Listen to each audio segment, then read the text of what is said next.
ሰላም እንዲናችሁ ውድ የዚህ ቻናል ተከታታዮች በያላችሁበት ሰላማችሁ ይብዛ። በዚህ ቻናል እንግዲህ ስለ ሁሉም የአውሮፓ ክለቦች በርካታ ስፖርታዊ መረጃዎችን ወደ እናንተ የምናደርስ ይሆናል። ለቻናሉ አዲስ ሆናችሁ ቻናሉን ሰብስክራይብ እንዲሁም ቪዲዮ ላይክ እና ሼር ማድረጋችሁን ፈጽሞ እንዳዘነጉ። የዝውውር መስኮት እንግዲህ ሊከፈት ትንሽ ቀናት ብቻ ይቀረዋል። ታዲያ ይሄንን ማስከትሎ በርካታ ዝውውሮች የዝውውር መስኮቱ ከመከፈቱ በፊትም እየተጠናቀቁ ይገኛሉ።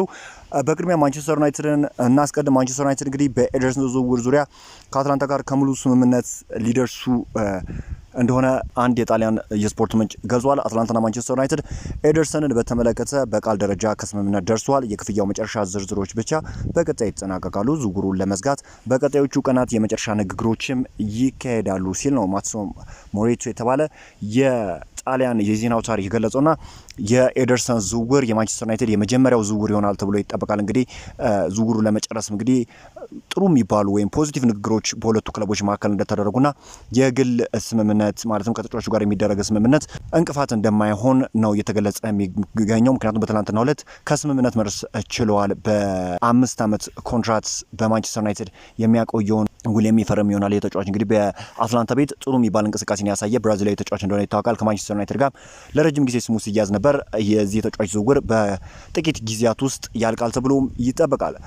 ማንቸስተር ሲቲን የተመለከተ መረጃ ወደ እናንተ እናድርስ። እንግዲህ ኢንዞ ፈርናንዴዝ ወደ ማንቸስተር ሲቲ ሊያመራ ስለሚችል የመጀመሪያው ውይይቶች ከጀርባ ተጀምሯል ተብሏል። የቼልሲው አማካኝ በዚህ ክረምት የሲቲ ዋና የዝውውር ኢላማ አንዱ ሲሆን በኢንዞ ማሪስካም በጣም ይፈልጋል ተብሏል። ሁለቱ ኢንዞዎች በጣም ቅርብና በመተማመን የተመሰረተ ግንኙነት እንዳላቸውም ነው እየተነገረ የሚገኘው።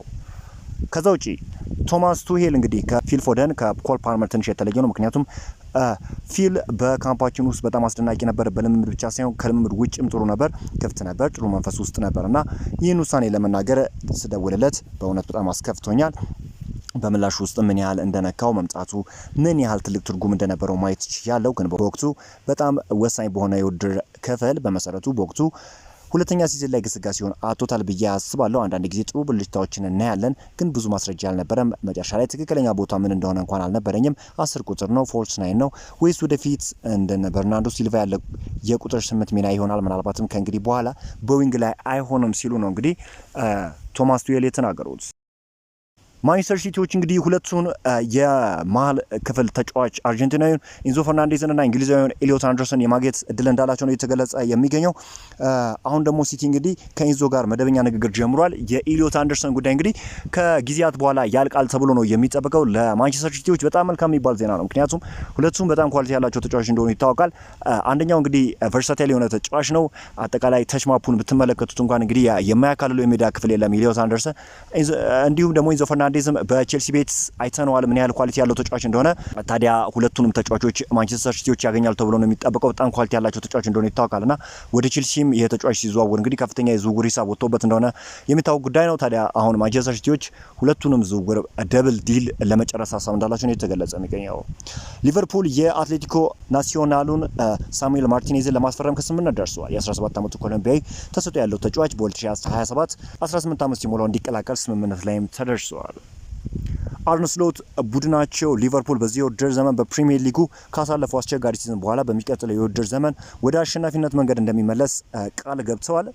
በክረምቱ የዝውውር መስኮትም እንግዲህ በርካታ ዝውውሮችን ሊቨርፑሎች ለመፈጸም ሀሳብ እንዳላቸው ነው እየተገለጸ የሚገኘው። እንግዲህ በዘንድሮ የውድድር ዓመት ያልተጠበቀ ግስጋሴ ማድረጋቸው ይታወሳል። ነገር ግን በቀጣዩ የውድድር ዘመን ይህ ነገር አይደገምም ሲሉ የሊቨርፑል አሰልጣኝ አርነ ስሎት ተናግረዋል። ሊቨርፑል በዚህ ክረምት የመስመር አጥቂ ክፍሉን ለማጠናከር በሚደረገው ጥረት የአርቢ ሌዝቢቹን የመስመር ተጫዋች ያን ዲዮማንዴን ዋነኛ ኢላማ ሆኖ ብቅ ብለዋል። ዴቪድ ኦርስተን ይሄንን የዘገበው ሊቨርፑሎች የዚህን ተጫዋች ሁኔታ በሚገባ ይመለከቱታል ተብሎ ይጠበቃል። ፍሎሪያን ቨርትስ በመሐመድ ሳላ ፖስት ላይ እንዲህ ሲል ተናግሯል። ሞሳላ ክለቡ ለረጅም ጊዜ ያውቃል። እሱ ሀቀኛ ሰው ነው፣ የሚያስበውን ይናገራል።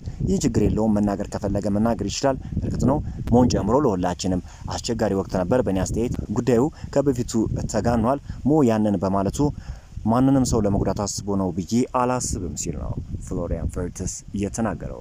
ከዛ ውጪ ቼልሲን የተመለከተ መረጃ ወደ እናንተ እናደርሳችሁ። እንግዲህ ማንቸስተር ዩናይትዶች የቼልሲውን ጆሽ አቾፖሞንግን ይፈልጋሉ። ቼልሲ ሁልጊዜም ለሽያጭ እንደማይቀርብ አጥብቆ ይናገራል። ነገር ግን መረጃዬ ተጫዋቹ በአናሱ መደበኛ ጨዋታ ጊዜ እንደማያገኝ ነው። ከተሰሙ አማራጮች ለመፈለግም በጣም ፍላጎት አለው ሲል ቤን ጃኮብ ታማኙ የዜና አውታር ገልጿል። ሌላኛው ቼልሲን የተመለከተ ዜና እንግዲህ ቼልሲ ቫላንቲን ባርኮን ለማስፈረም ስምምነት ደርሷል። በስትራስበርግ ከተጫዋቹ ጋር ስምምነት ላይ የደረሱት በዚህ ዓመት አስደናቂ መሻሻልን ካሳየ በኋላ ይህ ተጫዋች እንግዲህ ወደ ቼልሲ ለመምጣት ከስምምነት መድረሳቸው ተነግሯል። ዛሬ የወጡ ፈጣን የሆኑ ወይም ደግሞ በፈጣን መልኩ ነው መረጃዎችን ያደረስኳቸው። አዳዲስ መረጃዎችንም የማርሳችሁ ይሆናል። አብራችሁን ስለቆያችሁ ከልብ እናመሰግናለን።